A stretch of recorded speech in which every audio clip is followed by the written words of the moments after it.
All right, Texans out at practice today. A couple of things stuck out. The injury report. Let's hop right into that. It is SNL. Landry Locker, Cody Stoots with you. We appreciate you riding along. So Azeez Al-Shaair, limited. He's playing. He met with the media today. He's going. We said that yesterday. Will Anderson obviously going. Danico Autry obviously going. Shaq Mason back. Limited. Shaq Mason back. Cody, we got something to get to in that. We kind of tried to take advantage of our availability. We saw some stuff that creates some questions about Shaq. Joe Mixon limited. He's playing. Quitoriano probably going to be activated sooner rather than later. Dalton Schultz limited, although he was doing some things. I don't know how limited he actually was. Juice Scruggs was out there, and then Robert Woods did not practice. And there's kind of an element in that we can get into. But biggest assessment from a wet, rainy, cold practice in which you were carrying an oversized umbrella. Yeah, well, it was raining, and I'm an oversized man, and I didn't have my small umbrella with me, so I had to stay dry. The offensive line, it's anybody's guess. I mean, they could roll the dice with any sort of alignment. They did not do the team takeoff period where they assemble the first team line with C.J. Stroud and running back and wide receivers and a tight end. They did not do that during this practice.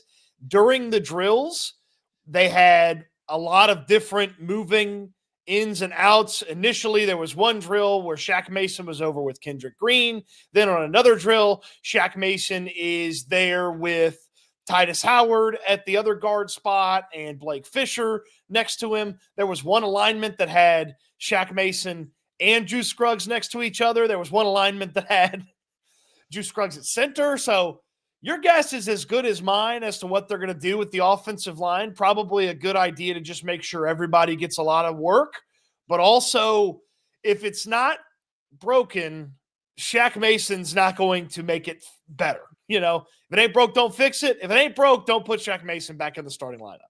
Yeah, I'm not a fan of this Shaq Mason possibility. So I don't know what they're going to do. I've had these conversations with you about the offensive line, and I just don't. I have trust issues with the offensive line. Everything from development to the way in which they acquire people, whether that be in the draft or whether that be in free agency. I have trust issues with the offensive line. Like in my world, my fantasy world, where I'm coach of the Texans, I'm going to run it back as is. I don't think it's crucial to get Shaq Mason on the field. Matter of fact, I would try to avoid it. But would it surprise me a little bit? But we did see Juice Scruggs snapping the ball a little bit. Maybe that was to prepare for everything. Maybe that was kind of to over F with the media and try to figure it out. But yeah, I kind of my imagination started imagining Juice Scruggs being back on the field. And it wasn't like the greatest visuals that my imagination was providing when I thought about Juice Scruggs being back on the field. Juice or Shaq? I meant Shaq. Yeah, so I don't Shaq with Juice. Juice back at center. Shaq with Juice, I don't like that. Shaq without Juice, I don't like that. No Shaq, I like that more. I know what the Pro Football Focus blocking numbers say. I know that they say that at right guard, Shaq Mason, his last two games that he actually played, he played better than Juice Scruggs. I know that the numbers for Pro Football Focus say that. And I know we don't make that the end-all, be-all. I just feel like this offensive line is better with Juice Scruggs there. I understand what the individual, this guy did this versus this guy did this, two different games. I went and looked at it today. I know it says Shaq Mason's better. The line's better with Juice Scruggs there. And if you tell me put the 5 best guys out there, Shaq Mason's not one of the 5 best guys. Shaq Mason has not been one of the 5 best guys this season. And Shaq Mason coming off of a knee injury where he's only had 2 practices heading into this game, that's not something this team should be doing. That does not make a lot of sense. I'll just be honest. I would not be upset if I never saw Shaq Mason step on the field for the Texans again. I'll just be honest with you. Like I don't wish anyone getting hurt or anything like that, but it didn't hurt my feelings when it appeared that I didn't have to watch number 69 out there trying to block guys anymore. I'm just being honest with you. That's just me personally. I do feel like we have probably seen the last of Shaq Mason playing for this team if he does not play in the playoffs. So I would think that he's going to be shown the door in the offseason, and there'll be a new starting right guard next season. Evan on the super chat says, I really believe we can do it. I won't be upset if we don't win, but I really believe we can do it. Future is still bright. And Nation, get upset if they don't win, man. Enjoy it. Go all in. It's a playoff game. You don't have to put your guard up. That's the beauty of it. So go all in, get invested. If they lose, be upset. All good, man. Don't apologize to us for that. I mean, there's like I gotta understand being upset if they get blown out or they no show. And then, if they have some of the same issues that they've seen throughout the course of the year, like I would get upset. You go like say to overtime with the Chiefs and you lose in overtime to the Chiefs.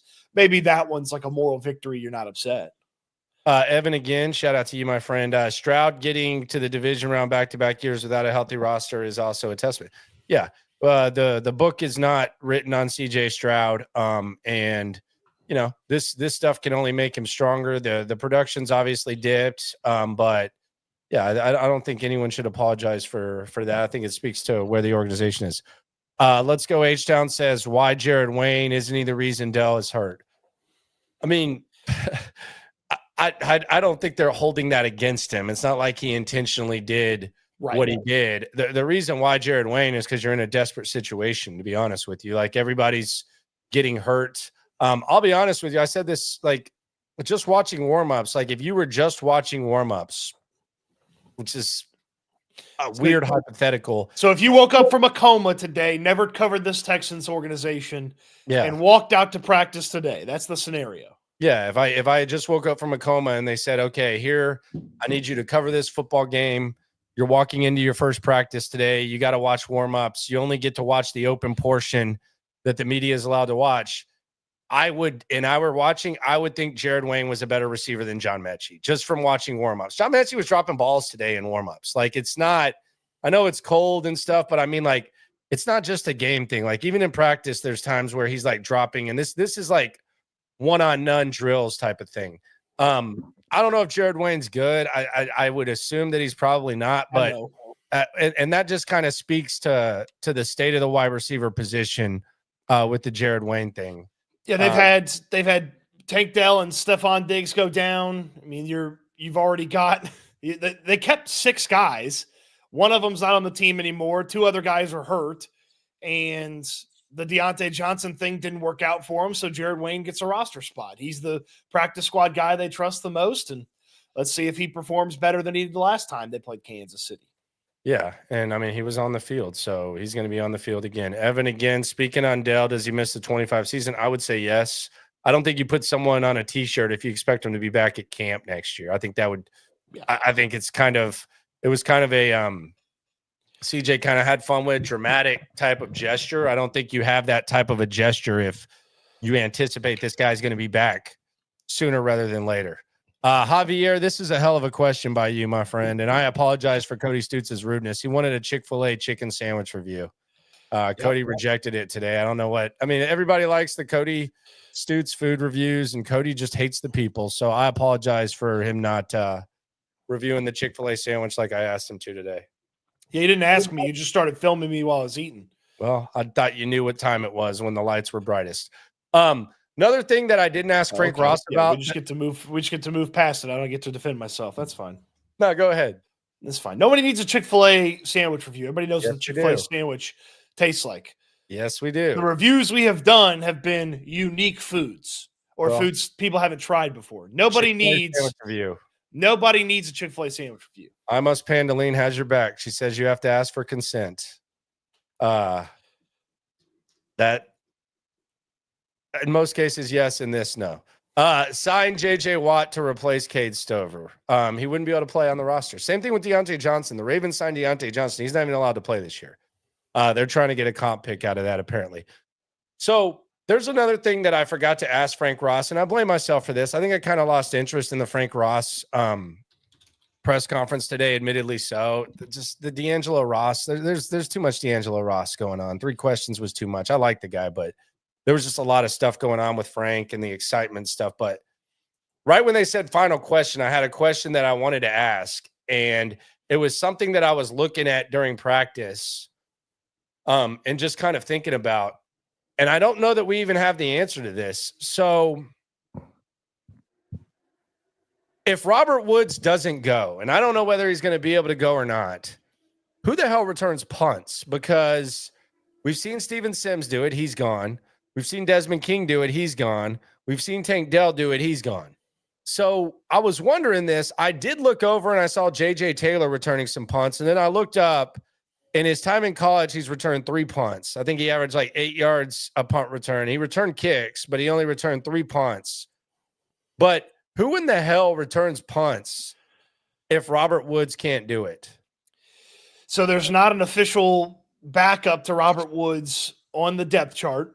So Robert Woods is listed as the punt returner. I will say Robert Woods did media earlier this week, which if we use the standard of allowed to do media, maybe he's going to play. If he practices, and he's also in the old rest kind of area. Correct. If he practices tomorrow, I would expect him to be the punt returner and return punts. After that, your guess is as good as mine. Maybe Sting. Yeah, that's not going to happen. Stingley. That's a terrible idea. Stingley. Was it a bad idea when Deion Sanders did it? Is Derek Stingley Deion Sanders? Was it a bad idea when Deion did it? I don't know. I haven't seen him return punts. Okay, well, I don't want it to be a tryout in the freaking playoffs in Kansas City. That's a terrible idea. I just don't know if they're going to use Stingley punt returning. I just don't know if they're going to use a whole elevation on just the punt returner, but I also don't know what their options are. Like, there's really not, like, I cannot. It's J.J. Taylor, I'm telling you. If he's active, then that would be why. Yeah, I cannot. I mean, I know people in the chat said Dameon Pierce. Dameon Pierce doesn't return punts. He returns kickoffs. It's totally different. Stingley did catch some punts in camp, man. I mean, forgive me if 4 catches in camp doesn't get me excited for the possibility of Derek Stingley being back there catching punts. I'm just telling you, man. Emergency, like desperate times, playoff time, baby. So Robert Woods or he averaged 11.3 yards per punt return at LSU. Yeah, that was like 5 years ago now. 11.3 yards per punt return. Okay. It's like 5 years ago. Like, I don't want him returning punts.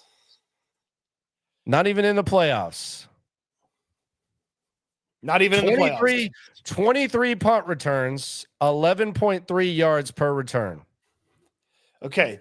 I'm just saying. You have J.J. Taylor for this reason. I'm just saying. You have J.J. Taylor for this reason. You have Derek Stingley for this reason in the playoffs. Again. Let me look at this. Death Valley Insiders giving us the deets here. In addition to his prowess on the defensive side of the ball, Stingley has become a threat as LSU's punt returner for the past 2 years. On 23 punt returns, he averaged 11.3 yards per return. It's been 5 years since he caught a punt. Dude, that dude could catch punts in his sleep. That dude could catch anything. You're not worried about him catching it. You're worried about you're just sitting there anticipating the worst. I'm not even gonna say what you're sitting there anticipating. I mean, it's not something that he does regularly. I'm not trying to add that to his playoffs, man. Then just fair catch the damn thing or let it run out of bounds and let J.J. Taylor be back there. Or get that extra 11 yards. Oh yeah, the extra 11 yards. That extra 11, man. Yeah, 5 years since he's returned a punt in the game. Hold on just a sec. Let me. Are you gonna? We're gonna get demonetized. You do that. Are you ready or not? Are you ready or not? Do whatever. Do whatever. No, just tell me if you're ready or not. I don't want Derek Stingley returning punts. Do whatever you want to do. All right. Do you want this or not? Are you ready? Do whatever you want to do. All right. I'm just trying to use my imagination. Look, they don't move the ball on offense. It's the playoffs. You do this stuff. Hold on just a sec. Let me check this out. That's going to get hurt right there. That's why Robert Woods going to play, so we don't have to worry about this. No, I'm asking though. Does that look like someone who's going to get hurt? Well, he doesn't look like someone's going to get hurt until he gets hurt. All right, let's check this out again. Come on, man. You're telling me that doesn't make you feel good about him? No. No harm, no foul there. Look at that. I'm good. Catch. I'm good.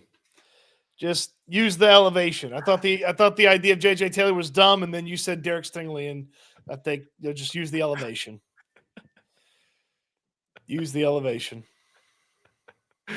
Oh man. Can't use Chris Boyd. He's one of your gunners and protectors. Dude, come on. You got to use somebody. That's what you have JJ Taylor for. 11 yards per punt return, man. Anyway. If 11 yards is the difference between the Texans winning and losing against the Chiefs, then, they got no shot anyway. Every inch counts, man. Every inch counts. Okay, Pacino. We'll see how that goes. So we've touched on special teams. We've touched on the offensive line. Sean on the super chat says, why hasn't Renfro been on anyone's radar? Signing Deontay over him seemed like a ridiculous move. Love the show, by the way. I have no idea why Hunter Renfro has not played football in a couple of years. Does he want to play football? He might not want to. He hadn't even really worked out for anybody, best I could tell. So, he didn't get a crack at anything this year. But in 2021, he had 1,000 yards and 9 touchdowns. So I have no idea what happened. Yeah. I don't know what they'll do. Who knows? What's up with that? The wide receiver position is bare. And that's what I really want to get to. This was my main goal for the day. I told y'all that I really wanted to hear what exactly Bobby Slowick had to say about the lack of Joe Mixon in the pass game. It's been frustrating for me. This is the third fewest receptions Joe Mixon has had. He's played 7 healthy seasons. 1 year he played 6 games. This is the third fewest amount of receptions that he's gotten. And one of them was his rookie season. Now, I asked Bobby Slowick, because we've talked about how in camp, Joe Mixon was a big part of the passing game, and he looked damn good doing it. And there's been certain times where they've tried to do it. So I asked Bobby Slowick, what's up with this? And I want y'all to tell me how y'all react to what Bobby Slowick had to say. Take it away, a really Bobby. Good receiver, actually. I know, we worked it a lot in camp. Like I'm sure all you guys saw that. We did a good amount of it in camp. We did some of it early in the year. And I think as the year has gone, probably have gotten away from that a little bit. Wanted to make sure he was fresh for some of his carries, but without a question, that's something that's on my mind and been on my mind. Like, how can we make sure we make use of a guy that we think is an excellent player? Okay. Just forgot about it. So you practiced it a lot in camp. And you went away from it because you wanted to keep him fresh. That doesn't make any sense to me because Mr. Workhorse, Mr. Top 5 in touches for running backs twice in the past 3 seasons, had to keep him fresh. Here's the thing. First of all, it's crazy that we have a grasp of like what's going on. It's not crazy, but I mean, we were clearly talking about how much it looked in camp, and he confirms it. So I appreciate that. Here's my thing. His snap count didn't go down when he got back. No. Like, it's not like Joe Mixon arrived here after being injured, and all of a sudden it's like, okay, well, we're gonna lower his usage. It stayed the same. Like, you still weren't using the backup running back, and Joe Mixon was still out there for the overwhelming large majority of snaps. So how exactly are you keeping him fresh? Because I actually want to ask Joe this. Like, if they get to the next round, I want to ask him this. I might ask him this like on exit interviews because he kind of likes the nerdy shit. Like when you ask him stuff like that about the running back position. But it seems like whenever you talk about usage and all those types of things, like there's a tendency to say, well, this guy had this many carries, so his usage went down. And I'm not a running back, but I don't think pass blocking is like easier on the body than running the ball. Like I'm not saying that like it's not, it is, but like when you have to move sideways and like put your full body into a D end or a D lineman or whatever the hell is coming there, I don't think that's like preserving him. So it's not like Joe Mixon was on the sidelines. The other part about it is, you're losing all these receivers. You're also not running the ball consistently. So you're saving him for something that you're not doing consistently. And a lot of times you try to do it even when it's not there. So there's all these other opportunities, and you know he's good at it, and you went away from it to keep him fresh. A, he was on the field as much, and B, you're trying to do something that wasn't working as much. I don't get it. The good thing is he has an opportunity to fix it and maybe like kind of change how silly that is. But when I hear Bobby Slowick say that, I think it's silly. I think it's silly. Bobby's had a lot of silly explanations for things over the course of the season. Damn it, Bobby. And this is no different. So, look, running the ball against the Kansas City Chiefs, not easy, okay? Not a lot of teams have had success doing that, even with Joe Mixon, even with this offensive line, if they play well. Running the ball is not going to be an easy one for this Texans team. But Mixon's one of the best players on the team with the ball in his hands. So the logical thing is to throw him the football, get him out of the backfield, get him with some success out there in the open field. And when he gets going, it's an energy that sort of permeates throughout the rest of that offense. Which is acknowledged by him and D'Amico and the other guys. Exactly. So you can't just let a stout rush defense take that element of your offense away. You got to be able to get Mixon rolling. Yeah, it's really kind of insane. Like when you think about it, because the 2 years before this, he had more receptions, and that was with Jamar Chase and Higgins and Boyd. Like, and then you lose all these guys and you have that. You can't run the ball. It's the good thing is that you have an opportunity to get it right. But I just thought that was a little bit wild from Bobby. Well, I mean, there's been a lot of times at the podium this year where Bobby Slowick's explanation has come up short, and that was another one. Damn it, Bobby. Now, then I asked him about CJ Stroud using his legs. You know, we want to talk about fundamentals. We want to talk about progressions, all that stuff. What about CJ using his legs? Tell me about that, Bobby. I don't have that clip. He basically said that is something that they encourage, and that's something that he likes, is what he said. And he also talked about the offensive line, which is what we will hear him from. He didn't say much about the CJ thing, but what about the offensive line shuffle? This was what Jonathan Alexander, I believe, asked about, and this is what Bobby Slowick had to say about that. Continuous work in progress. You know, we'll see how Shaq looked as we go through this week. We'll see how Juice looks, and we'll see what we think is the best combination of the five to have out there to help us go win that game. But that really is going to be an ongoing process through the rest of this week up until the game. Yeah, I'll tell you how Shaq looks. We know how Shaq looks. Another weird explanation. We talk about continuity earlier in the season, how important it is to get the guys in there playing together, and mixing and matching is not fun. And then they're maybe going to mix and match ahead of this one. That doesn't make a lot of sense. That doesn't make a lot of sense. Oh, God. This team, man. This team, this OC. He is. Hey, go out there and shut us up for a Saturday. Go out there and shut us up for a Saturday. Go out there, call your ass off on offense and get it going. Don't throw any halfback passes and make this thing happen. Landry's going to take a little break. Let's go through the super chats here. Dion says fielding a punt could swing momentum in a game. Rather an all-pro corner, fair catch a punt than a fourth-string running back. Okay, so Dion's in favor of the Derek Stingley idea that I am not in favor of. So, look, it just doesn't make a lot of sense to me. Don't put him out there any more than he has to be out there, which is already a tough draw on defense, tough assignment on defense. So, y'all are scared. Not for me. We got an intruder in here, fresh from the nap. Do you think Derek Stingley should return punts? Okay. She hates the idea. Look at that. She is not a fan. I she feel like hates the idea. I already knew you was against me. Get out of here. Dion, thank you for the super chat. Rickenstein, now Bobby going to pass to Mixon, look good in the win and the game, and act like it was his idea, not Landry's. Yeah, good. I'll take the idea, take the credit. I don't care. Just do it. Just remember, when Mixon goes for 100 through the air on Saturday, we've been asking for it for weeks here on SNL. And He Landry's been acknowledged it. asking for it for months in the locker room. Yeah, he acknowledged it. And then when Derek Stingley averages 18 yards a punt return, just remember where you heard it first. When Derek Stingley averages 18 yards a punt return, wake up, you're dreaming.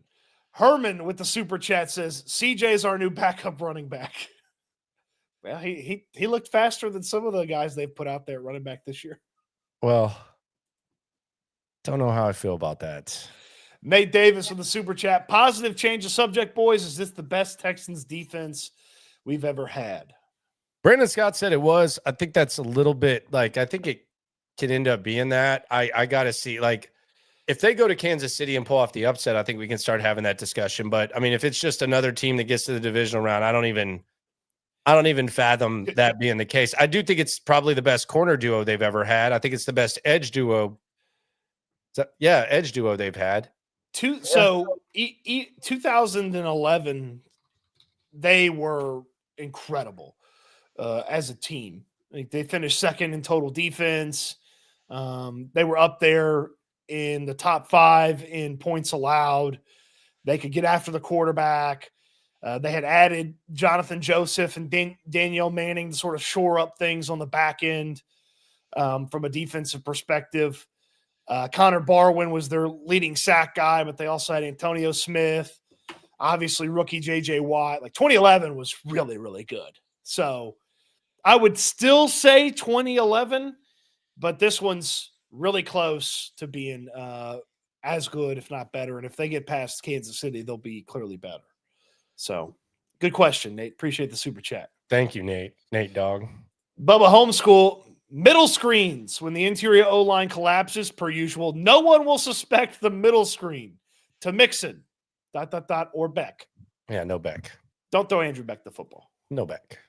But it's worth noting the screens of sadness in the Kansas City game to wide receivers, not good. The one that did work, Joe Mixon. Yep, Mixon. Perfect screen to Mixon. Bub, appreciate the super chat. Jay with the super chat. Is there a Tegan Quintiriano legacy game incoming? You already know. He's ready, dude. You see the way he's moving around? He's been ready. He hadn't been moving like this. He's letting you know. He walked by probably about 5 times today. He's ready. Quintiriano is ready, my man. I mean, they got Irv Smith, Dalton Schultz, and probably Tegan Quintiriano. So hell of a tight end room they got there.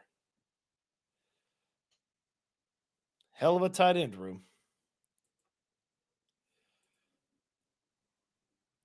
Landry, did I lose you there? You're frozen.